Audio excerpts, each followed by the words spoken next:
Kemudian ada cara menentukan epicentrum ya di tingkat SMA ini, yaitu dengan cara waktu getaran sekunder dikurangi waktu getaran primer dikurangi 1 menit dikali 1000 km.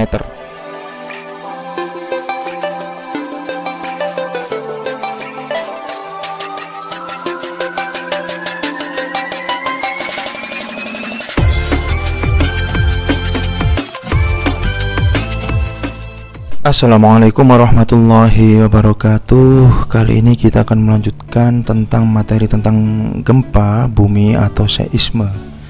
Jadi kemarin kita telah pelajari tentang proses dan karakteristik gempa. Kali ini kita melaju ke detektor gempa yang terbaik ya. Meskipun gempa ini merupakan bencana yang tak terprediksi, tapi para ilmuwan di luar sana, di negara-negara maju, terus mengembangkan alat-alat untuk mendeteksi gempa secara efektif begitu. Jadi ada alat yang ditanam di dalam tanah, kemudian alat ini disambungkan dengan sebuah peralatan lain yang memancarkan sinyal ketika terjadi gempa. Jadi begitu ada getaran, alat ini kemudian memancarkan sinyal, kemudian sinyal ini diterima oleh stasiun pengamat. Sesaat kemudian stasiun pengamat menginformasikan ke masyarakat sekitar. Ini memang nampak sangat umum, tapi para ilmuwan meyakini bahwa kecepatan pengiriman sinyal, yaitu menggunakan kecepatan sinyal elektromagnet, setara dengan kecepatan rambat cahaya atau sekitar 3 kali 10 pangkat 5 km per detik. Itu jauh lebih cepat dibandingkan dengan kecepatan rambat gempa.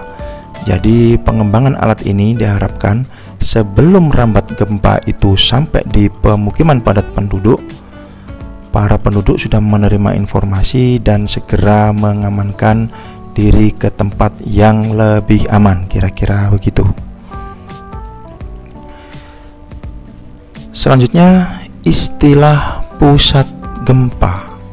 Jadi pusat gempa ini ada dua ya, ada epicentrum dan ada hipocentrum. Kalau kita lihat sendiri, hipo ini adalah berarti bawah. Jadi hipocentrum itu adalah pusat gempa di bawah permukaan tanah, sedangkan epicentrum adalah pusat gempa di atas permukaan tanah ditarik garis tegak lurus dari lokasi hipocentrumnya. Mudahnya kira-kira begini. Jadi ada informasi ya, sering sekali kita dapatkan informasi berita seperti yang saya sajikan ini. Gempa bumi terkini terjadi pada pukul sekian, hari sekian, hari Senin 21 November 2022. Gempa berpusat di 10 km arah barat daya Kabupaten Cianjur. Nah, ini adalah epicentrum. Sedangkan dengan kedalaman 10 km ini merupakan hipocentrum. Kira-kira gitu ya. Jadi ini sering sekali kita dengar. Hanya saja mungkin kita baru tahu apa itu epicentrum dan apa itu hipocentrum.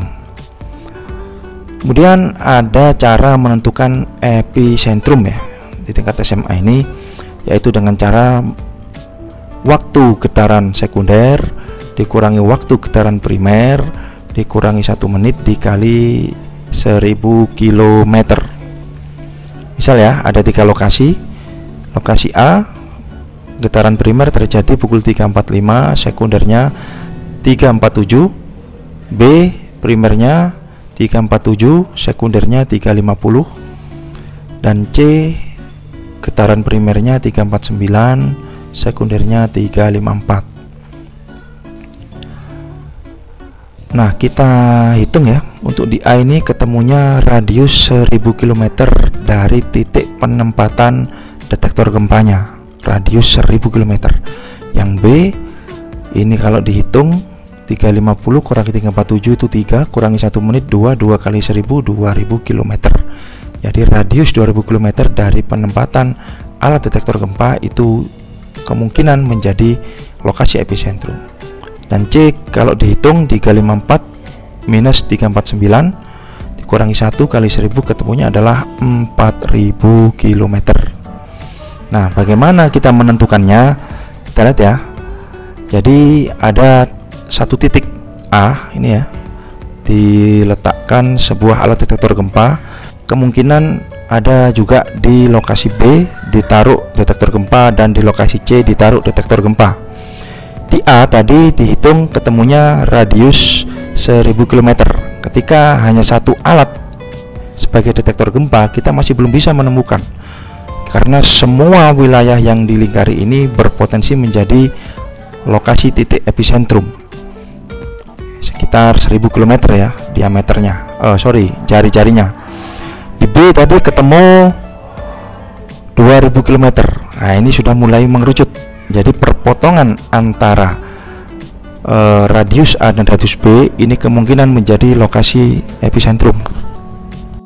Kemudian menurut perhitungan di titik C tadi memiliki radius yang lebih besar, yakni 4000 km. Nah, dari 3 titik ini ditemukanlah perpotongannya ya. Perpotongan 3 lingkar radius inilah yang menjadi titik epicentrum gempa. Demikian, semoga bisa memberi manfaat. Mohon maaf bila ada kekurangan. Saya akhiri. Wassalamualaikum warahmatullahi wabarakatuh.